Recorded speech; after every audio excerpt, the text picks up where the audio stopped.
Ces derniers jours, la France connaît le plus grave épisode de pollution de l'air depuis décembre 2007.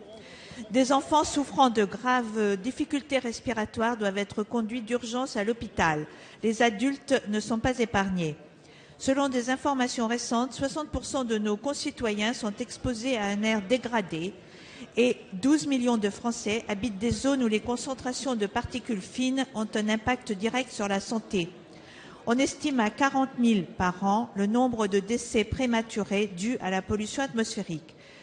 Or, notre pays est le plus dieselisé du monde, alors même que l'OMS classe les émissions des moteurs diesel dans la catégorie des cancérogènes et que ces moteurs sont la principale source d'émissions de particules fines. Dans ce contexte, la fin des niches fiscales et la mise en place d'une autre fiscalité sur les énergies fossiles, dont le gasoil, apparaît comme un moyen efficace pour baisser les émissions et développer massivement les transports en commun, les transports collectifs, le covoiturage et les modes doux de déplacement.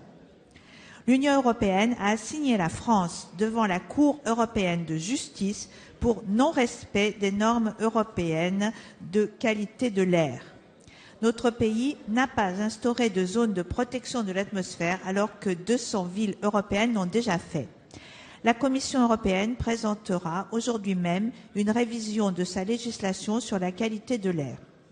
En France, il est temps de donner un véritable prix à la pollution, ce qui poussera l'industrie à innover et les consommateurs à modifier leur comportement d'achat. Quelles mesures spécifiques, Monsieur le ministre, le gouvernement français entend-il mettre en œuvre dans les délais les plus brefs pour préserver la santé et la vie des habitants de notre pays? Merci. Merci. La parole est à Monsieur Frédéric Cuvillier, ministre chargé des Transports, de la Mer et de la Pêche. Merci, Monsieur le Président, Mesdames, Messieurs les députés, Madame la députée Michèle Bonneton. Permettez-moi tout d'abord d'excuser Philippe Martin qui, précisément à l'instant, en ce moment, préside le comité interministériel de la qualité de l'air. Et vous avez raison de souligner que la pollution de l'air est un enjeu majeur, un enjeu de santé publique en France et que les Français attendent de nous que nous prenions nos responsabilités, nous tous, État, collectivités, industriels.